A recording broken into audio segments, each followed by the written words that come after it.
Paz, gente, tudo bem? Vamos tentar hoje, né? Vamos ver se hoje nada acontece, se não cai. Porque ontem deu uma caidinha, caiu 2 vezes, né? Aí ficou difícil, mas eu concluí, tá lá, tá bom? Hoje nós vamos pro 33º dia. Estamos aí seguindo para o último dia da semana, né? Amanhã é o último dia da semana. Amanhã é o último dia e nós vamos para 6ª semana, os resultados do avivamento, mas hoje ainda estamos falando sobre os avivamentos que aconteceram no Antigo Testamento, as maravilhas que aconteceram através do avivamento no Antigo Testamento. Hoje nós vamos falar sobre a restauração do culto a Deus, né? Vocês devem estar achando estranho, tá com a cara mais limpa, uns aninhos mais novos. Errei ontem na hora de fazer a barba aí, tive que tirar tudo, né? Mas estamos aí. Guardar um pouquinho para as pessoas entrarem aí.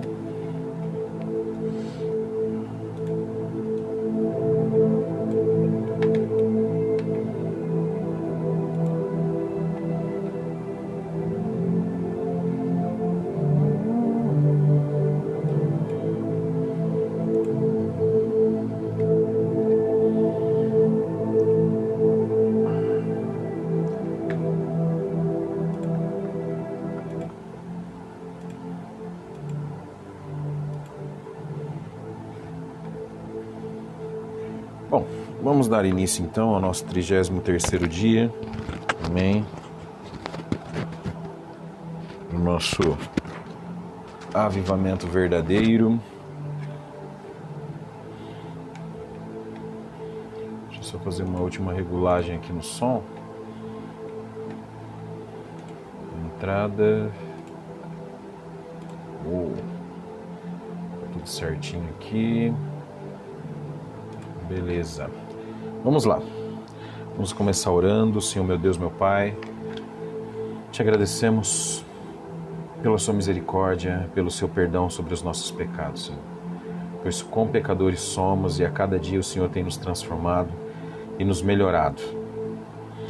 Ainda não estamos, talvez, como deveríamos, totalmente prostrados, de coração voltado, buscando o Senhor completamente, Senhor.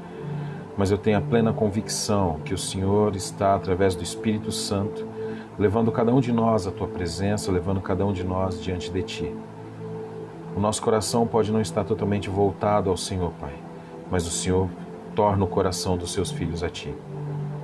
Então, Senhor, eu lhe peço, continue com a Sua benignidade, com a Sua benevolência sobre nós, Deus, porque somos falhos e pecadores e sabemos que o Senhor é um Deus soberano, magnífico, maravilhoso, santo, santo, santo.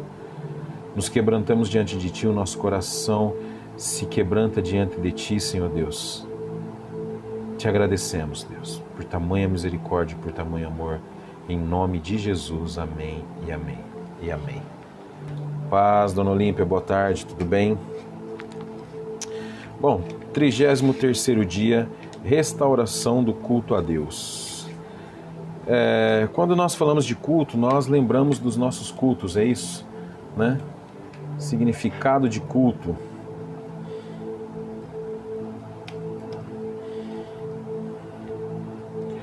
Nós lembramos dos nossos cultos, o que nós fazemos, né? Homenagem de caráter religioso ao que se considera divino ou sagrado. É o que nós fazemos, é o significado de culto. Boa tarde, Fábio, tudo bom? Então, o significado de culto é isso, né? Homenagem de caráter religioso ao que se considera divino ou sagrado. No caso, nosso Deus, que nós consideramos divino e sagrado, maravilhoso e santo. A questão é que o culto, muitas das vezes, ele não é feito como se deve. E no Antigo Testamento nós vamos ver sobre o rei Ezequias, que restaura o culto a Deus, o formato do culto, e como o culto já tinha sido formatado por Davi antes, né? Por Davi, no tempo de Davi, quando ele já prepara tudo os rituais corretamente para que depois esses rituais se sigam nas suas descendências. Assim, quando Salomão termina de construir o templo do Senhor, a casa do Senhor, o culto ali ele começa, mas com o tempo o culto se perde, e é Ezequias que é levantado por Deus para restaurar o culto em todos os seus costumes, usos e costumes da época, né? E nós precisamos nos atentar aqui, porque nós acharemos muita coisa aqui que hoje, por mais que nós tenhamos hoje, estamos no tempo da graça, eu digo para você o seguinte: é mais difícil hoje do que naquele tempo. Hoje nós vivemos no tempo da graça, mas nós precisamos mortificar o nosso eu. Quando nós falamos de mortificar, é em jejum, em oração. O nosso relacionamento é direto com Deus. Antigamente era simples você pegar um animalzinho, levar até o sacerdote colocaria a mão em cima desse animal, o sacrificaria para pagar os seus pecados. Olha só, seria muito mais fácil, né? Bem mais simples. Claro que vivendo o jugo daquele tempo, né? Carregando o jugo daquele tempo, que era a lei, né?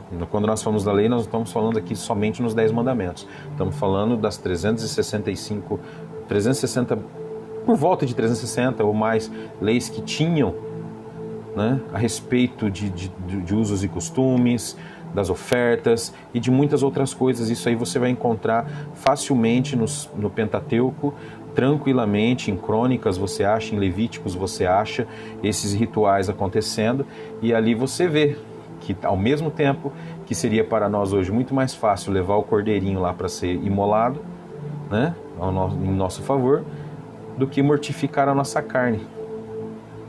Você vê como que a coisa é interessante?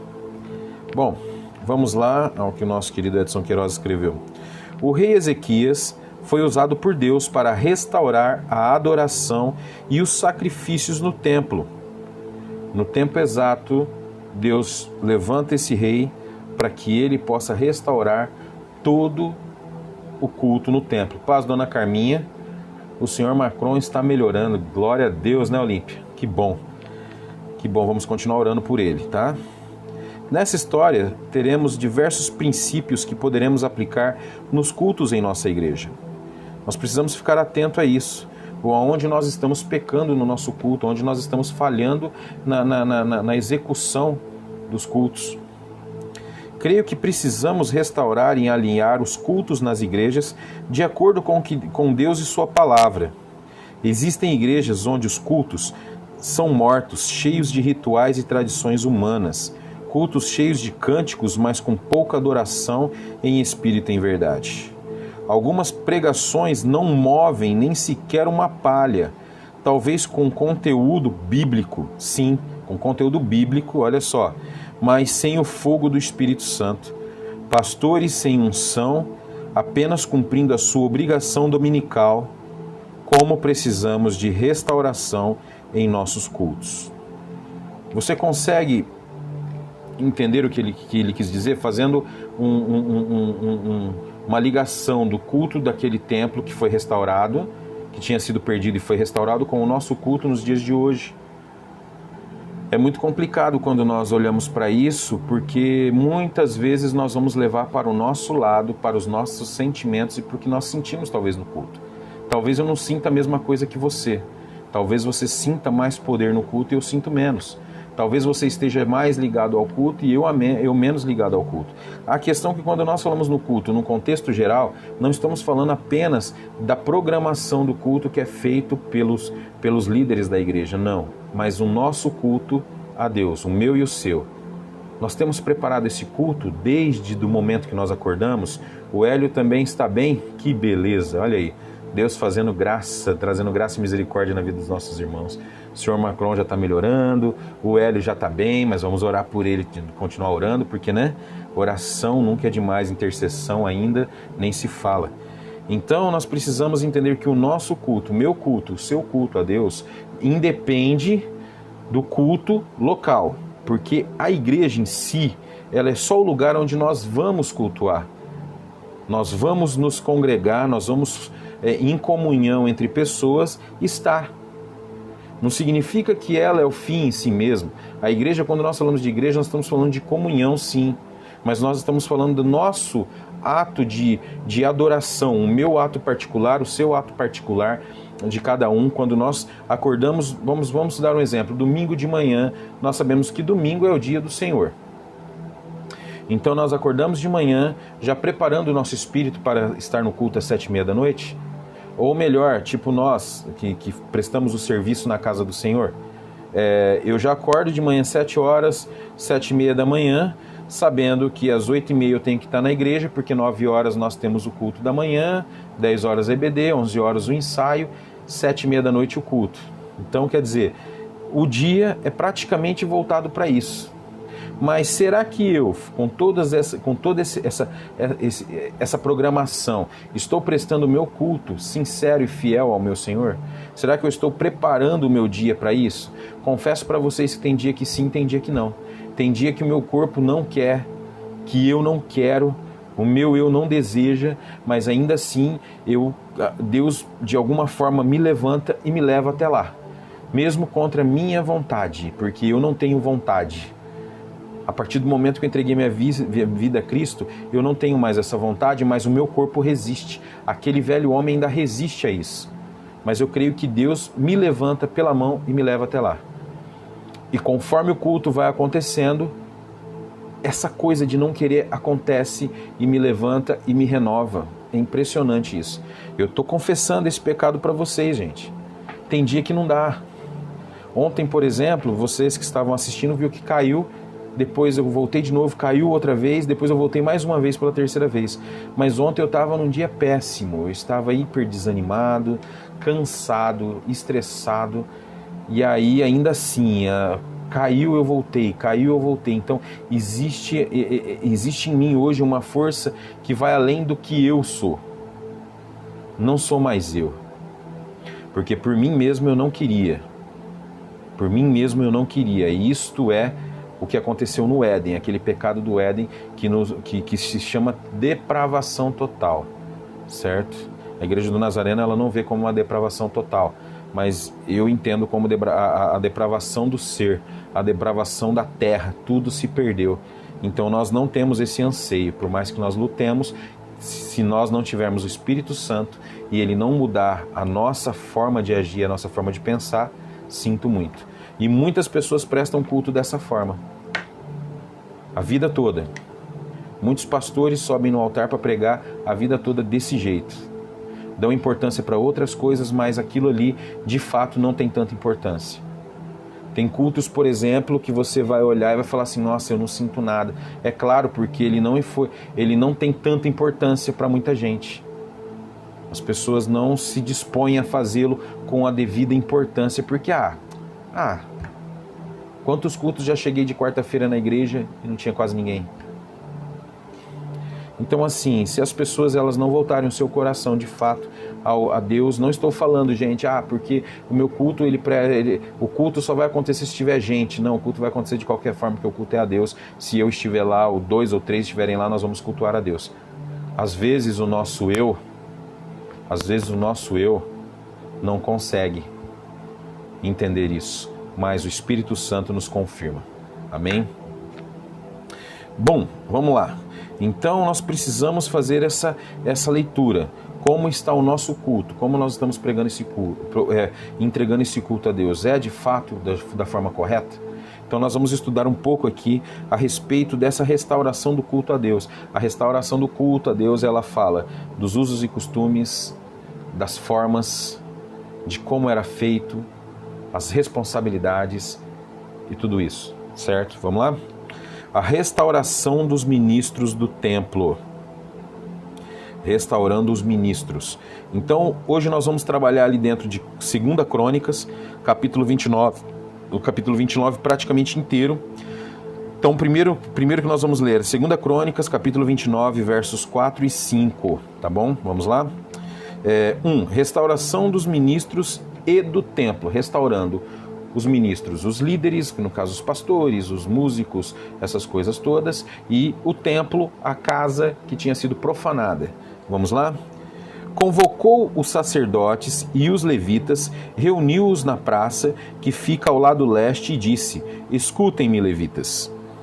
Consagrem-se agora e consagrem o templo do Senhor, o Deus dos seus antepassados. Retirem tudo o que é impuro do santuário. Esse aqui é o rei Ezequias falando para eles: olha, vamos reorganizar, vamos limpar o templo, tirar tudo que é impuro e o que é impuro de nós também, porque de certa forma, quando nós andamos de forma errada, nós começamos a acumular coisas aqui na mente, aqui no espírito, e nós começamos a andar de forma completamente desconectada daquilo que é Deus e daquilo que Deus nos coloca.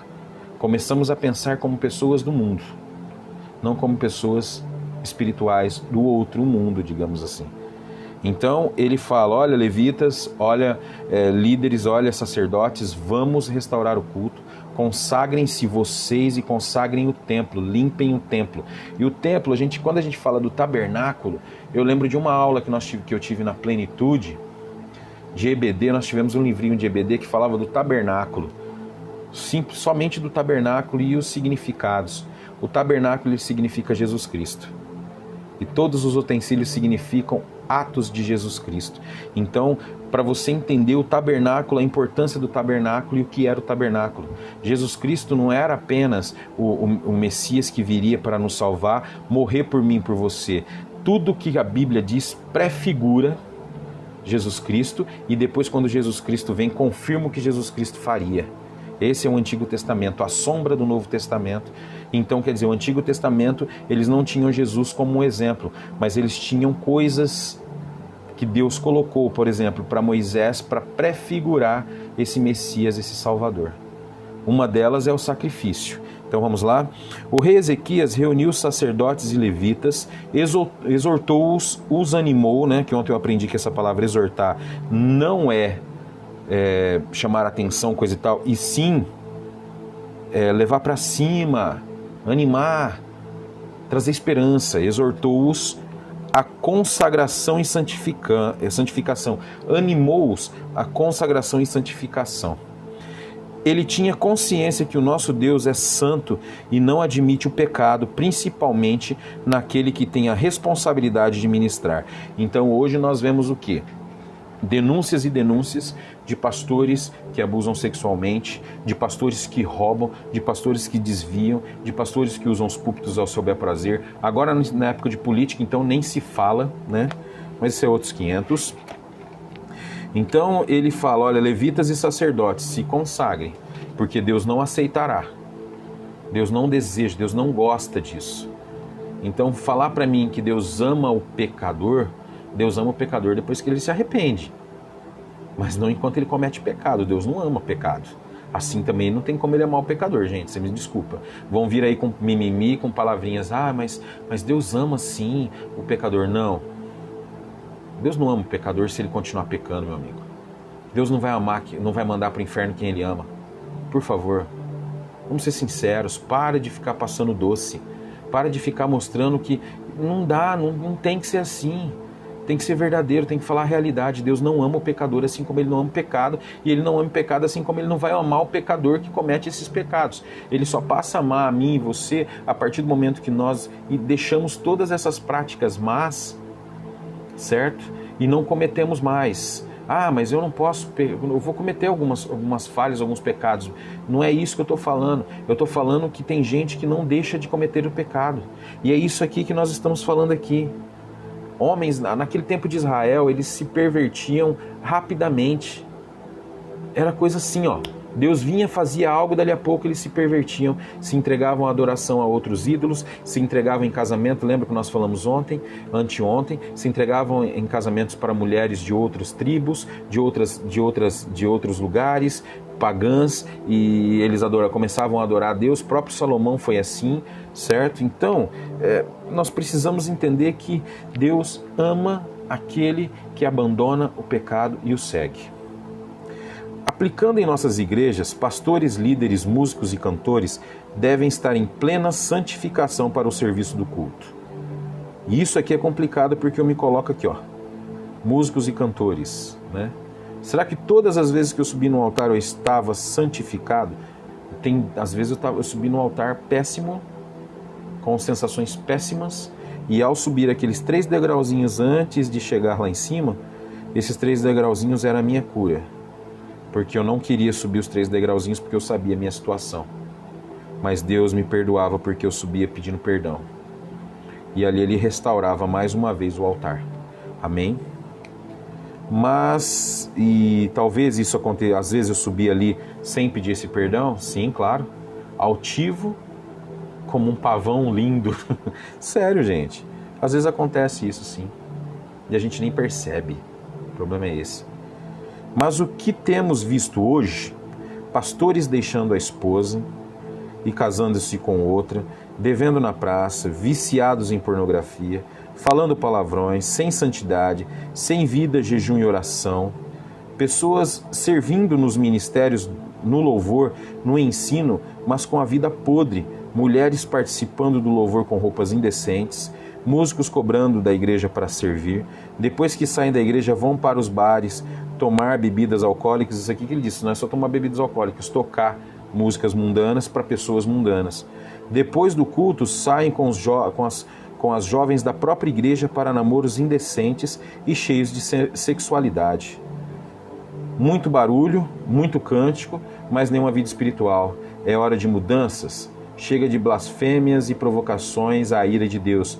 Precisamos, como rei Ezequias, restaurar o culto a Deus. E como fazer isso? Se nós não tivermos aquilo que nós viemos falando durante esses 33 dias, convicção de pecado, nós não conseguimos mudar.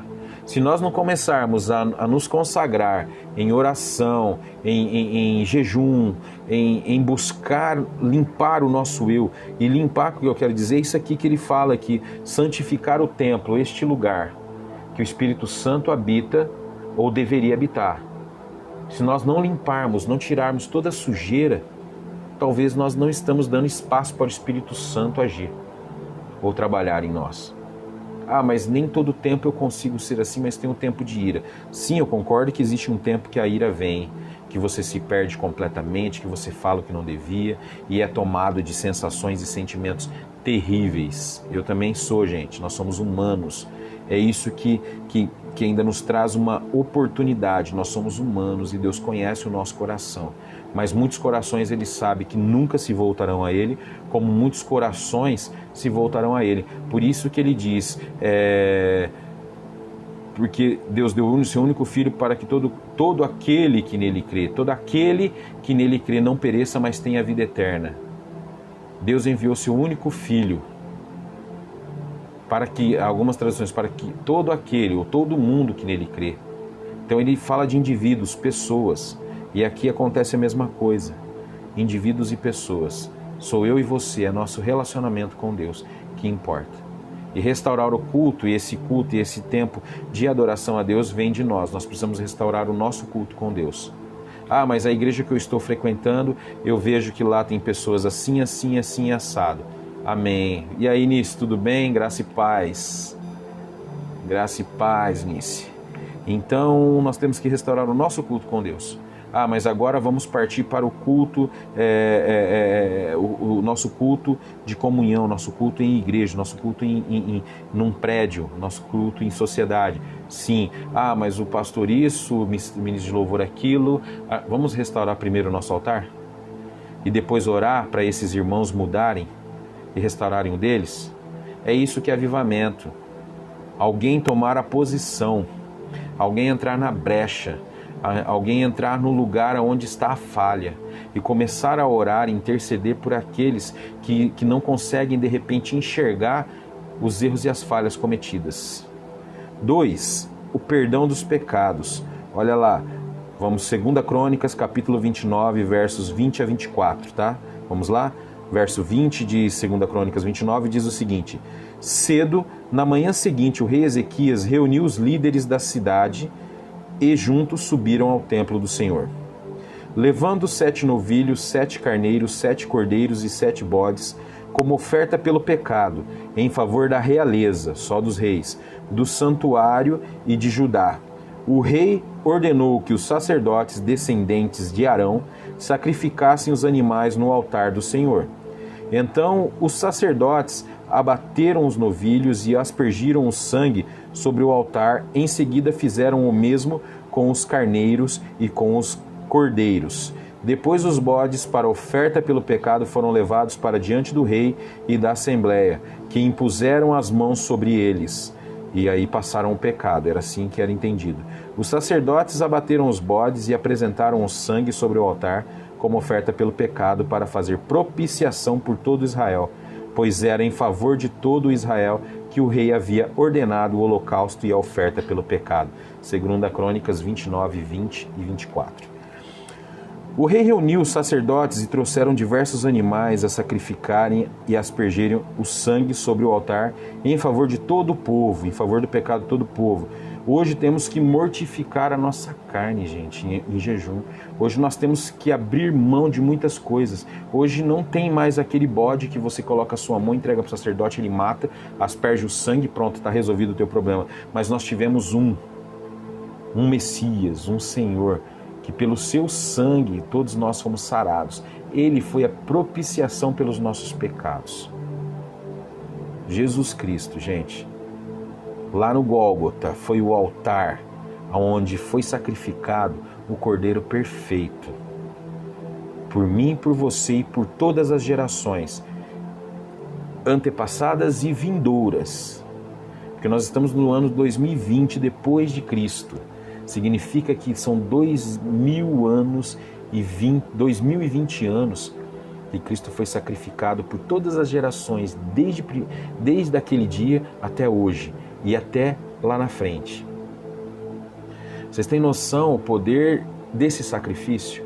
O poder desse Cristo que hoje ainda, através de pessoas simples como nós, que nos dispomos a falar do seu Evangelho, ele ainda toca em vida de pessoas e tocará em muitas vidas ainda até o dia da volta, até o grande dia do Senhor.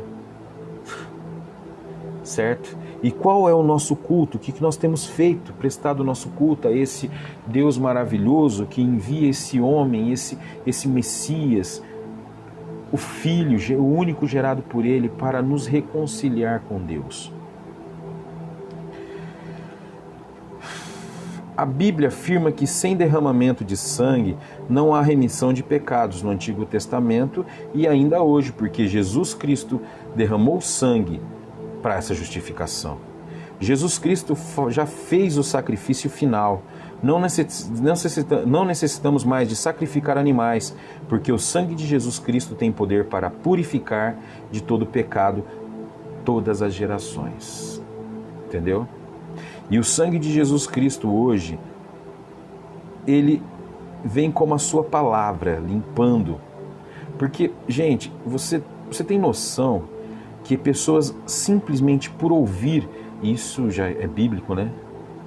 A verdade vem pelo ouvir e ouvir a palavra de Deus, pregar a palavra de Deus. Pessoas são salvas em ouvir, elas são lavadas e remidas. Então o sangue, você consegue enxergar ele na Bíblia. Você lembra aquela Bíblia antiga, que a capa era preta e em volta dela, em vez de ser aquele dourado, é vermelho? Aquilo lá prefigurava, a capa preta, a escuridão, o pecado. O vermelho em volta ali do livro, que hoje é dourado em algumas, significava o sangue, e dentro a palavra, a pureza, o perdão. É lindo, né? O rei, líder do povo de Deus, promoveu a santificação do povo. Hoje os pastores, líderes do povo de Deus, devem também promover a santificação das pessoas. Como? Pregando a palavra com poder, exortando a igreja a buscar a santificação, sem a qual ninguém virá ao Senhor, convocando a igreja para um jejum e oração. Certamente Deus vai começar uma reforma, uma faxina no coração de cada crente, de tal forma que quando a igreja se reunir, verá a manifestação da presença de Deus com poder. E olha, eu vou falar uma coisa para você. Tá? Isso aqui é muito importante a gente entender. Líderes, pastores, evangelistas, prestem atenção no que vocês têm pregado. tá? É tempo de falar a verdade. Só. Acontece o seguinte, eu sei que, de repente, é muito duro falar isso, mas já foi o tempo de trazer leite misturado com água, leite desnatado. Dona Carminha está aí para falar para nós. Eu não sei se a senhora toma o leite direto da vaca. Eu sei que o marido da senhora doa bastante leite para nós aqui, para fazer algumas coisas da igreja. E quando nós olhamos para aquele leite, ele chega a ser amarelo, tão forte, né? Eu nunca tomei leite direto da vaca, não sei o sabor. Eu sempre tomei o leite já pasteurizado, aquela coisa toda.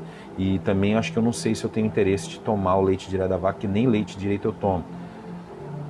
Mas a gente vê uma diferença grande. Quando alguém toma um leite direto da vaca e só tomava leite, esse leite pasteurizado que a gente toma, esses leite de caixinha de hoje em dia, quando toma o leite da vaca dá uma dor de barriga tremenda, né?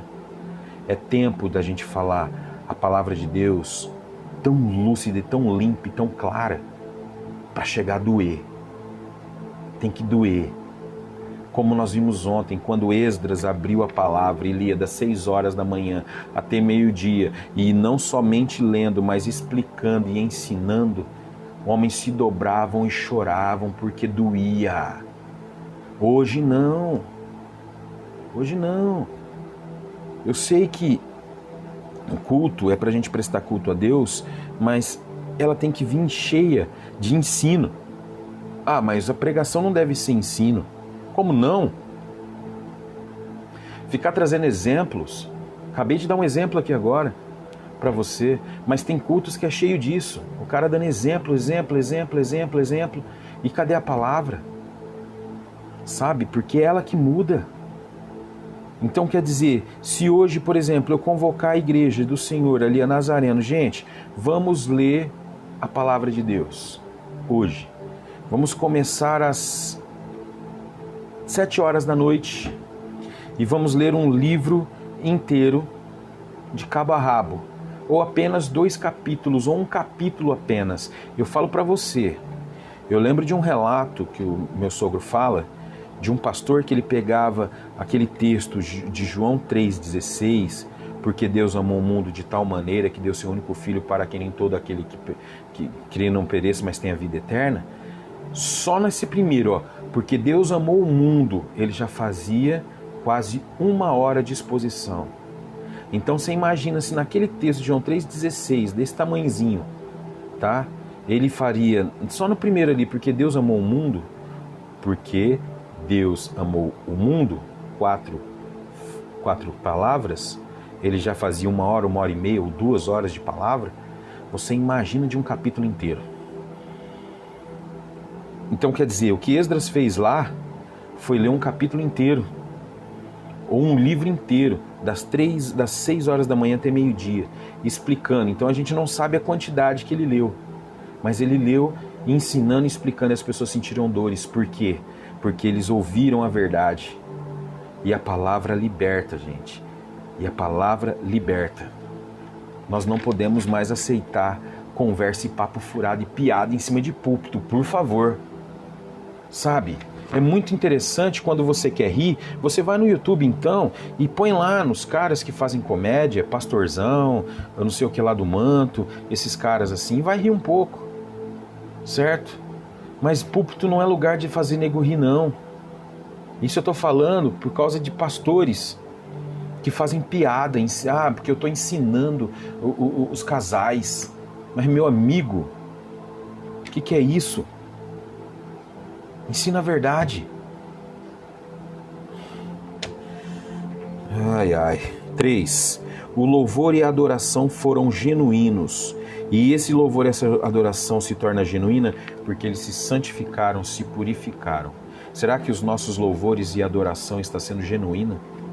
Eu me pergunto isso agora. Carlos, o seu louvor e a sua adoração está sendo genuína a Deus? Tem hora que eu acho que não. Tem hora que eu vejo tanta superficialidade acontecendo que eu falo, Deus não vai receber. Mas ainda assim Deus faz alguma coisa, porque Deus é misericordioso e a palavra lançada, ela não volta vazia. Entendeu? Isso é o que me consola às vezes, mas muitas das vezes eu desço de lá do altar, quando eu deixo o meu violão, nitidamente a expressão do meu rosto, ninguém vai conseguir, eu não vou conseguir esconder o ar de felicidade ou de tristeza ou de angústia. Muitas vezes eu fico angustiado. É sério. Vamos lá?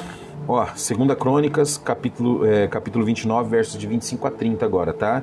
O louvor e a adoração foram genuínos. O rei posicionou os levitas no templo do Senhor, com símbolos, liras e harpas, segundo a prescrição de Davi, de Gade, vidente do rei, e do profeta Natã. Isso foi ordenado pelo Senhor por meio de seus profetas.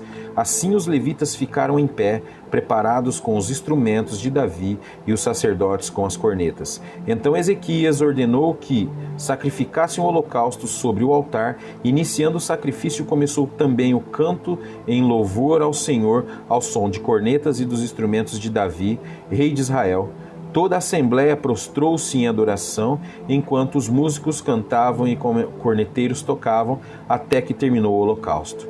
Então o rei e todos os presentes ajoelharam-se e adoraram. O rei Ezequias e seus oficiais ordenaram aos levitas que louvassem o Senhor com palavras de Davi e do vidente Asaf.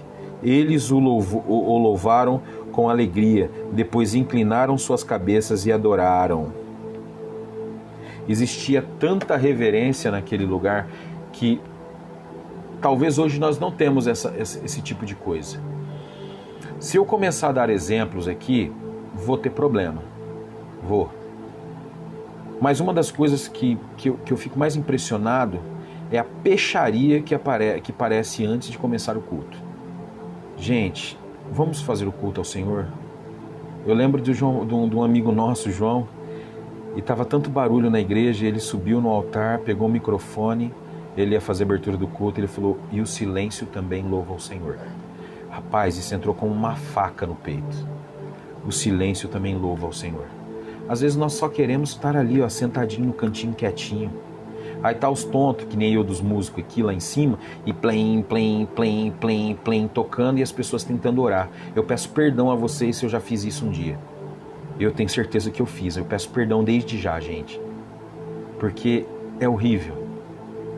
É horrível você tentar ali, você chegar no culto, colocar o seu joelho no chão, a cara ali no banco, e tá orando ao Senhor e alguém lá no blém, blém, blém, criança correndo, irmãos falando, dando risada.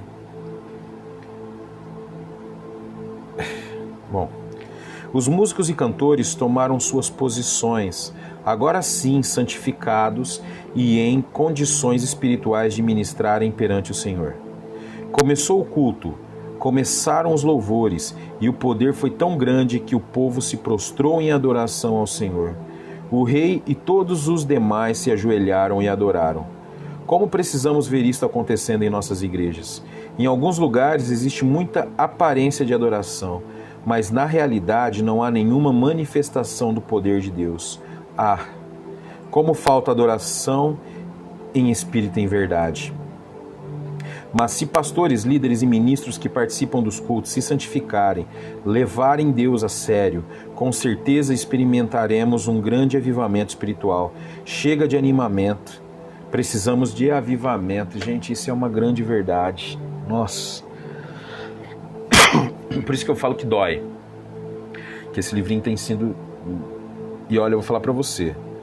Depois que terminar esses 40 dias, eu vou reler ele inteirinho de novo, inteirinho outra vez, porque eu preciso inculcar essas coisas aqui, porque eu vi o quanto que eu sou falho, e quanto que eu sou pecador, e o quanto que eu não sou reverente ao meu Deus tem horas.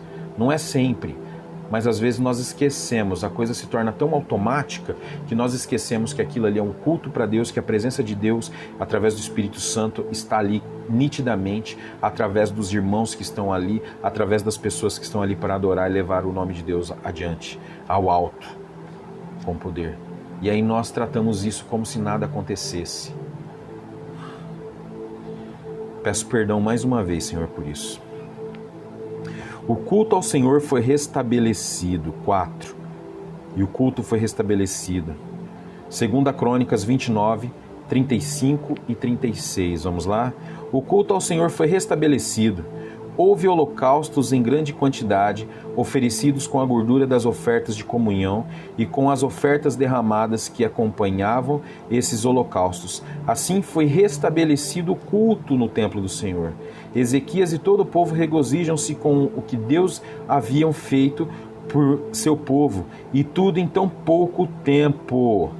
O que Deus fez em tão pouco tempo. Mas por que tão pouco tempo assim?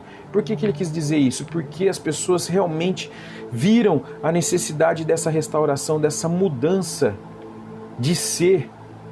A questão é que nós não mudamos o nosso ser. Nós chegamos de domingo a domingo, de quarta, seja lá que dia que for o culto nas nossas igrejas, e simplesmente fazemos as mesmas coisas.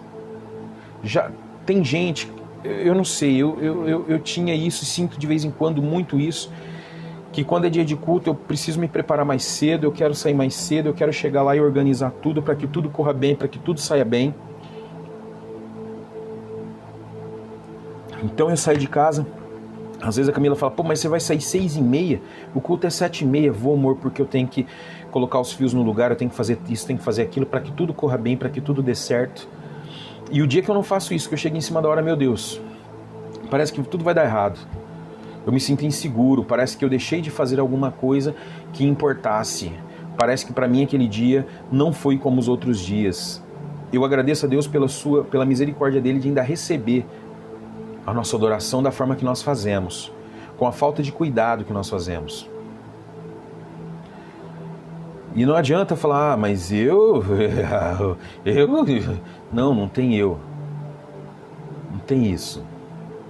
Existe algo importante que nós fazemos, que é nos juntarmos como igreja. Ultimamente não estamos fazendo isso, estamos fazendo as lives.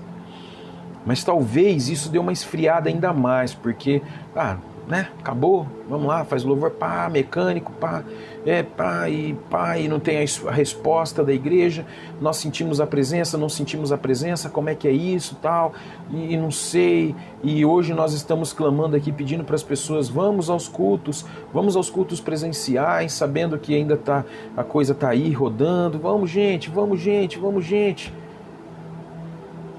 Mas e o nosso culto, como está? E aqui ele fala, restabeleceu o culto ao Senhor. Estamos nos santificando, nos purificando, buscando ao Senhor em oração e jejum, que é a santificação hoje. Estamos intercedendo, estamos fazendo o que tem que ser feito, estamos buscando mudança de vida para que um avivamento venha. Será que nós vamos terminar esses 40 dias e no 41º, ou depois de uma semana que nós terminarmos isso aqui, tudo volta ao normal? A vida continua, as coisas vão continuar. Será?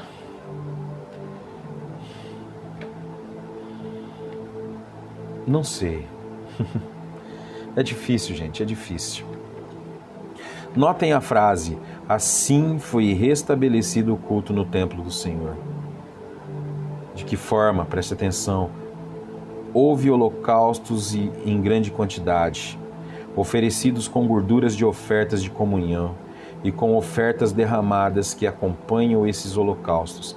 Assim foi restabelecido o culto no templo do Senhor. E para a gente entender isso aqui, que falou no verso 35 aqui, tá? Houve holocaustos em grande quantidade, os significados nós encontraremos em Levíticos, que Deus deu uma relação do significado disso.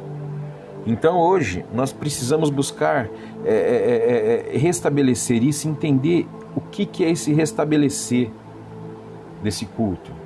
O que nós devemos de fato ofertar como oferta de sacrifício, como oferta viva, como oferta ao Senhor. Não estou falando de dinheiro aqui, não estamos falando de nada disso. Estamos falando de vida, estamos falando de alma, de espírito, de coração, de mente. Estamos falando se a nossa mente está voltada ao nosso Senhor, se os nossos olhos estão voltados ao nosso Senhor. Se hoje, por exemplo, de repente começar a grande tribulação, você está preparado? Se você ficar no arrebatamento, você está preparado para suportar a tribulação? É isso que nós temos que pensar. Porque se Jesus de repente volta ali na esquina, numa batida de carro, e você venha a óbito, porque isso para muitos vai ser a volta. E aí, você está preparado? Você está santificado? É disso que nós estamos falando, é disso que os puritanos muito falam. Se você estudar os puritanos, é disso que eles falam, que é estar em completa comunhão com Deus, é completo, né? Mas nós estamos em 2020, Carlos. Em 2020 a coisa é um pouco mais acelerada, é um pouco mais rápida, é coisa mais dinâmica. Nós temos a internet, nós temos outras formas de comunicação, nós temos isso, nós temos aquilo, mas nós estamos trancados há 40 dias em casa e eu quero saber, 40 não, são mais, né? São mais dias. Eu já perdi a conta, gente, porque ontem na aula do seminário aqui online, aqui com o pastor Diogo, estamos fazendo um seminário online com o pastor Diogo da Nazareno lá de Garça. Eu falei para ele, cara, eu perdi a noção de tempo, porque para mim todos os dias estão muito iguais. Mas eu estou tentando fazer o melhor possível, ler o máximo possível, estudar o máximo possível, orar o máximo possível, me entregar o máximo possível a Deus. E ainda é pouco, certo? Pouco. Que bênção, o culto foi restabelecido, não uma reunião de pessoas, mas o verdadeiro culto ao Senhor. O rei e o povo se alegraram porque Deus fez uma grande obra em tão pouco tempo.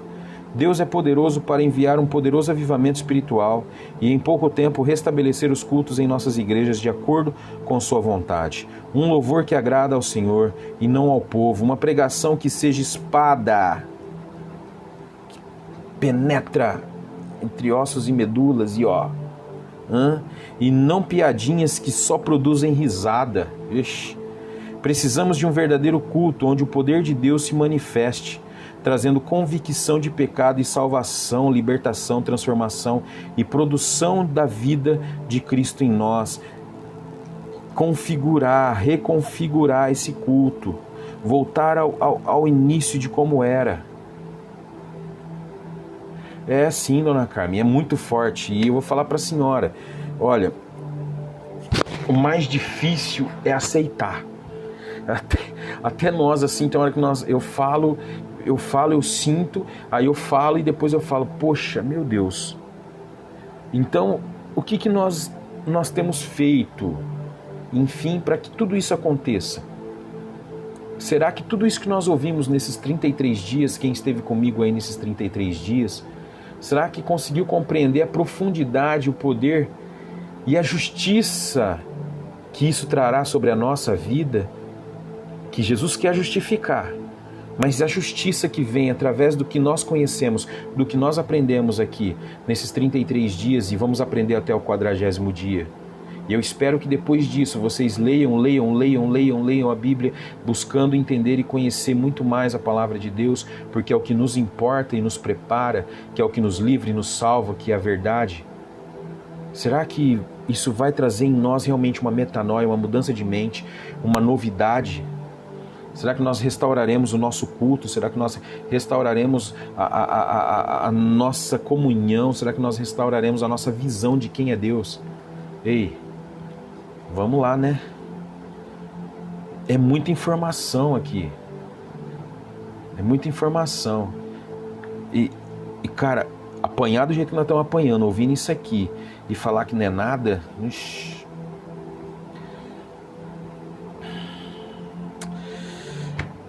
Mas é isso, gente. É isso. Temos que restaurar o nosso culto com Deus. Primeiro o nosso culto, assim como buscar o nosso próprio avivamento, o avivamento pessoal, para que depois sim nós possamos fazer um avivamento.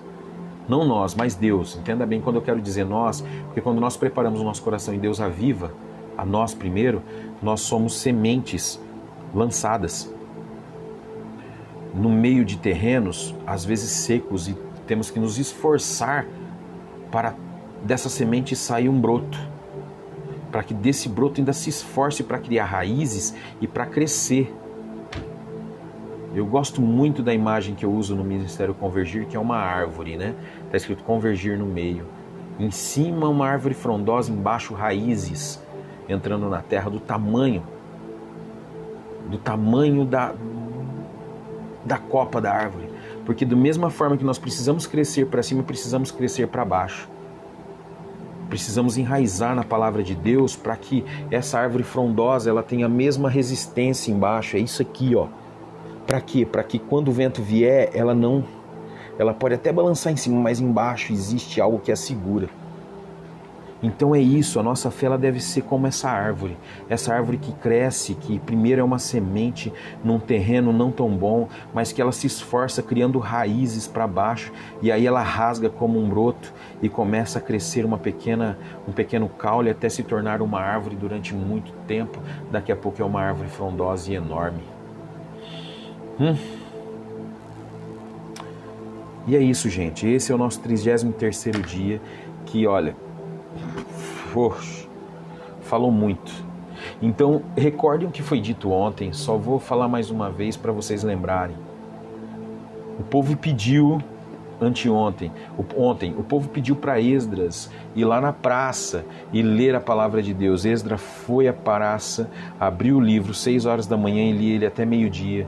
Junto com eles tinham sacerdotes e levitas que ensinavam e explicavam a palavra ao povo, e esse povo chorava no momento que era para se alegrar. Por quê? Porque eles ouviram a palavra, reconheceram seu pecado e choravam. E choravam de arrependimento, de quebrantamento. Aí Deus levanta pessoas para restaurar os muros. E essas mesmas pessoas restauram esses muros em Jerusalém. Hoje nós falamos de novamente restabelecer o culto, que é praticamente a mesma coisa que eles estavam fazendo. Eles estavam fortificando a cidade, começando a falar a palavra de Deus novamente, esse povo começando a ouvir, acreditar em Hashem, em Deus, e é impressionante que ali começa restabelecimento de novo de um culto também em Neemias, e aí vem o rei Ezequias restabelecendo esse culto no templo, pedindo purificação e santificação dos levitas, dos sacerdotes e do templo, de tudo que do templo foi profanado, foi limpo, retirado fora, e foi novamente restaurado o templo. Precisamos restaurar o nosso templo, esse templo aqui, ó.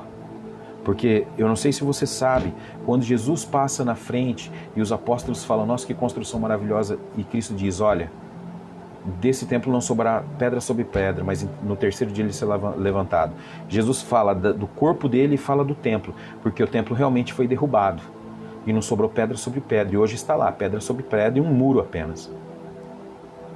Então, vamos restabelecer o nosso culto, vamos levantar o nosso culto. Vamos levantar a nossa cabeça, olhar para o céu e ver o que Deus tem para nós. Peça ajuda ao Espírito Santo, leia a palavra de Deus, estruture a sua fé pautada na palavra de Deus. Não deixe que palavras torpes de homens vãos que usam para poder trazer palavrinhas de efeito te leve a pensar de forma diferente, porque o seu relacionamento com Deus é a coisa mais importante que você tem.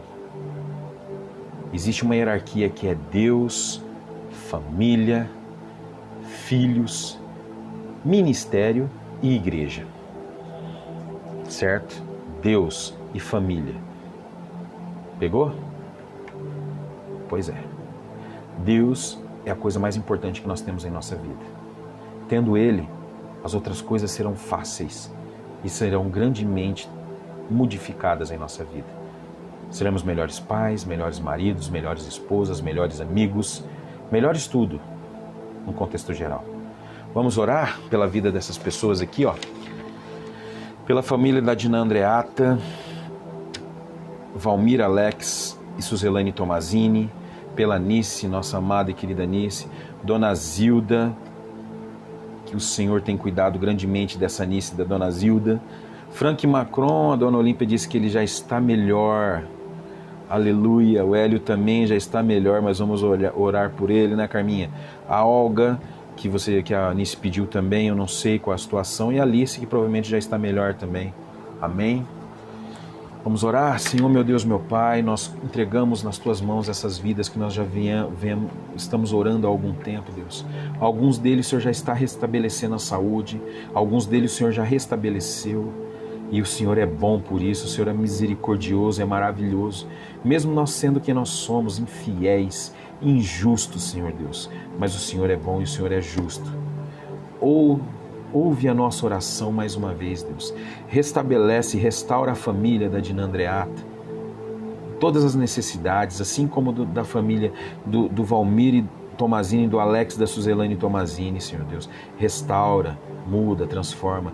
Cuida da Nice, Pai, em todos os detalhes na sua vida, na saúde, no financeiro, na família, na casa. Abençoa a Cristina, abençoa a Rosana, Senhor, e aquele lar que tanto nos abençoa em oração, em ajuda, em cuidado, em amor. A Dona Zilda, Senhor, toca na vida da Dona Zilda, que hoje deve estar radiante, porque a filha Adriana está aí, glória a Deus por isso. A família quase toda unida mais uma vez. A Adriana veio de longe, Pai, cuida delas, abençoa cada uma delas em nome de Jesus. Ó Senhor, Frank Macron, Senhor Deus, que o Senhor já está restabelecendo a saúde dele, mas continua cuidando deste teu filho, Pai. Continua colocando a tua mão poderosa, santa, maravilhosa, em nome de Jesus. Pelo Hélio, Senhor Deus, que o Senhor também já está restabelecendo, ele já está bem melhor, mas continue, Senhor, segurando nas mãos deste teu filho, em nome de Jesus, pela Dona Olga, pela Alice Souza e família e a mãe, Senhor meu Deus, pela nossa igreja, pelos nossos lares, pelos nossos familiares, pelos nossos filhos, pelos meus filhos. Meu Deus, eu venho pedir uma coisa muito importante, Senhor Deus, agora neste momento como pai. Me ajuda a levar meus filhos no seu caminho, Deus, pois é muito difícil, eu vejo que cada dia é mais difícil. Eu tenho visto coisas que, Deus, me assusta. Exemplos que elas deveriam ter não estão sendo exemplos, Pai. Mas eu lhe peço nesse momento, em nome de Jesus, me ajude, Pai. Nos ajude, Deus, que eu consiga levá-los no teu caminho. Que seu Espírito Santo habite neles, trazendo neles a obediência, o cuidado, a saúde, em nome de Jesus, meu Deus. Cuida da minha esposa grandemente. Traga muito amor à nossa casa, ao nosso lar. Restaura a minha saúde também, Senhor, os meus pés que doem muito por causa da neuropatia, a minha diabetes. Cuida de mim, Senhor, pois eu sei que hoje eu sinto o reflexo daquilo que eu não cuidei um dia, que eu não dei importância. Mas hoje, Senhor Deus, eu te peço, se assim for a tua vontade, se não, Senhor Deus, apenas me ajude a suportar. É isso que eu te peço, em nome de Jesus. Amém, amém e amém. Oramos pela nossa igreja do Nazareno de Penápolis, por todas as igrejas do Nazareno do Brasil, como todas as igrejas, Senhor, todo o reino de Cristo. Oramos pelos nossos pastores, pastoras, pelos nossos diáconos, líderes, Senhor Deus. Cuida de cada um deles, por todos os membros da igreja do Nazareno, Senhor meu Deus. Ó Pai, vai com as tuas mãos poderosas, tocando, curando, sarando, restaurando e libertando, em nome de Jesus. Amém, amém e amém. Só agradecer e louvar o seu nome, em nome de Jesus, Nice.